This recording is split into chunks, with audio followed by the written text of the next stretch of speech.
Some of the invasive species we use for developing the plant fibers would be water hyacinth, which is kind of a woody plant that grows in a lot of the wetland areas. And we also use kudzu, which is a vine that is kind of taken over the forests of North America. But it's a vine that doesn't have a lot of natural competition. The only animal that seems to be able to eat these vines on a regular basis are goats. So unless we have a large herd of goats going after them. So those are two that we use. Sure. Is your product located in any retail store locally here? Actually, yes. Thanks for asking. I was just about to say our products are located, are being sold in retail stores locally and across North America. We've got 43 stores right now that carry our brands. Locally, we've got Unity Boutique and Heritage Square Granger, and we also have, I'm trying to think of who else. I believe Just Goods in South Bend also carries them as well. There's my girlfriend, and I should invite her now that I think of her. You made me think of it. My friend Stephanie Easy, she owns Arts and Elements. Oh, okay. 7th Street, and this would be something that you might be able to talk to her. I mean, sure, we can talk later. I'd be happy to get her contact information. So. She's a good person talking in my head. Sure, appreciate it. I'm back. I'm very interested to learn about your harvesting process, like who does the harvesting and where do you do it, how do you find these plants? What we do this is actually something we coordinate with the Michigan paper box company that we work with. It's actually located in northern Michigan. They perform similar harvesting techniques as they do with like generally tree farms, but except the difference is they just go to heavily infested areas. So they have actually worked in coordination with conservation groups that have identified areas that are pretty taken over by these plants. And they've got very basic, like for water hyacinth, there's actually boats that will actually go through and just like basically round them into the boat, since they've got these almost like pinwheels that pull them out of the water. And for kudzu, it's a matter of, unfortunately, the hard work of just chopping down vines. And back. I would just like to say I'm from the south because there's no vine that ate the south. Because this product is on erosion and now it's taken over, so you'll see just a huge bank of it growing here. Yeah, I know, it's pretty devastating. Talk a little bit more about your gift boxes. Are those customized for each order, or what do you do? Sure, the gift boxes are actually, they were custom designed initially as just, and I've actually got an example up front for anybody who wants to see. They were custom designed initially in their creation for the Eupterra line. And so when we introduced the Eupterra brand line, we introduced the gift boxes to go along with all of them. And they're not exactly a custom size. They're primarily a standard jewelry box size. They're just made of that particular custom material, and everything with them is biodegradable. The cotton fabric inside is biodegradable. The ink is made out of actually plant oils. So because of that, everything can go into the ground. Are the boxes something that could be used for to-go boxes for food service? They could actually. So I'm not sure if they could be used as to-go boxes for restaurants. It's a possible option, but I know that if the factory is able to produce this for jewelry boxes, they can produce them in multiple different sizes. It's just a matter of switching between tree fiber or other more like recycled fibers versus using invasive plant species fiber. So it's a possibility, but somebody would actually have to order it. Mr. Summers? Is there, in the packaging, is there a story that's told about, how everything is made and everything about it? Yes, actually, thanks for asking. Inside of our packaging, we do have a product insert that gives people a little bit of information about the fact that the box is made out of invasive plant fiber. There's also links or website links that can show people where to go on the website to get more information. And back. As you think about what you do next, okay, you talk about maybe having some ideas for some other products.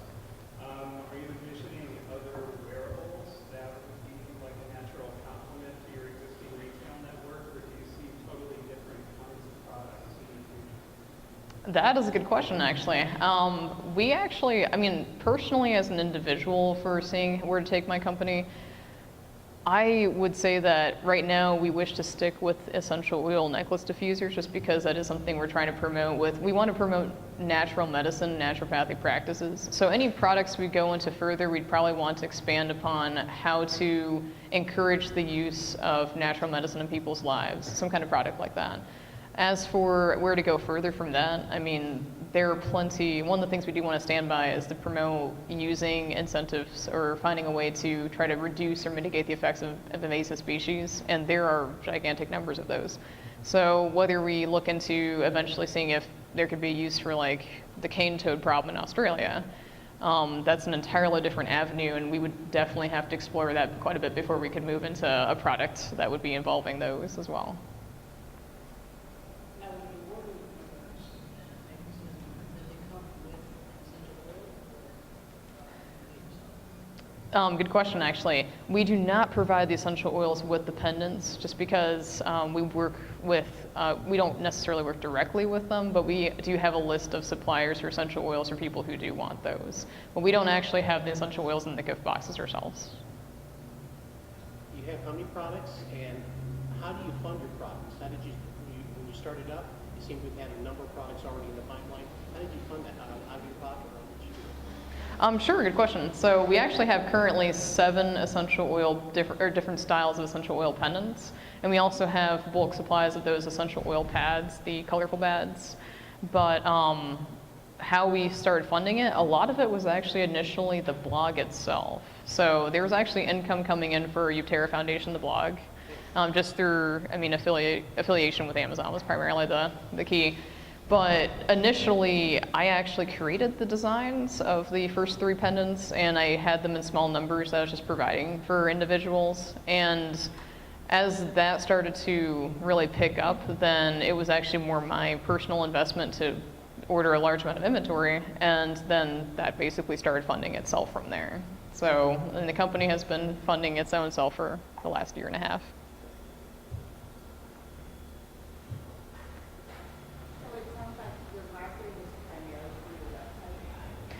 It was initially, our marketing was initially primarily through our website and through our email list. We actually do have an email newsletter that people can sign up for, and which is a seasonal newsletter, so we don't bog people down too much.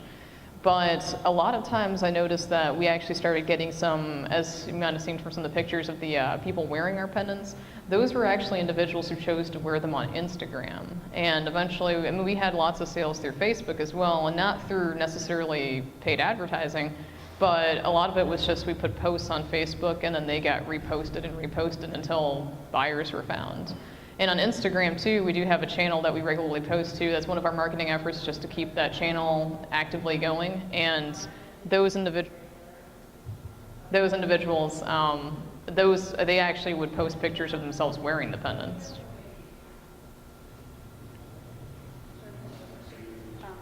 Do you work with healthcare practitioners at all, or is it primarily retail establishments?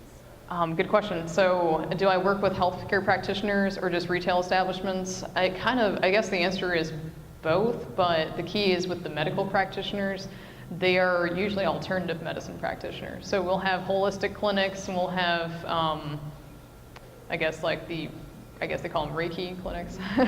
But we have alternative medicine practitioners that we work with and that purchase our pendants on top of retail stores and fashion boutiques. I'm curious about the word foundation. I mean, does that, potentially, I think that could cause confusion, because foundation usually is a philanthropic type of organization, that kind of stuff, and you're engaging in commerce. I was wondering if you're thinking about having Eupterra as a foundation, but also Eupterra as having another name, Inc. or whatever, Right. That is a good point, and I will admit, like initially the name and the whole brand itself was, the whole reason it was even started was actually just genuinely a college project of mine. So the naming of it is something we probably will have to think about, because foundation can be a bit misleading. The whole reason it was called foundation and why we still kind of hold on to it is because it was initially supposed to be designed as a place for, as like a resource for natural wellness information. So we do like to make sure that that's a focus of it, as like as a blog. And where we get a lot of our readership is just for individuals to feel like they can go there, they can find information, and everything's going to be works cited, basically.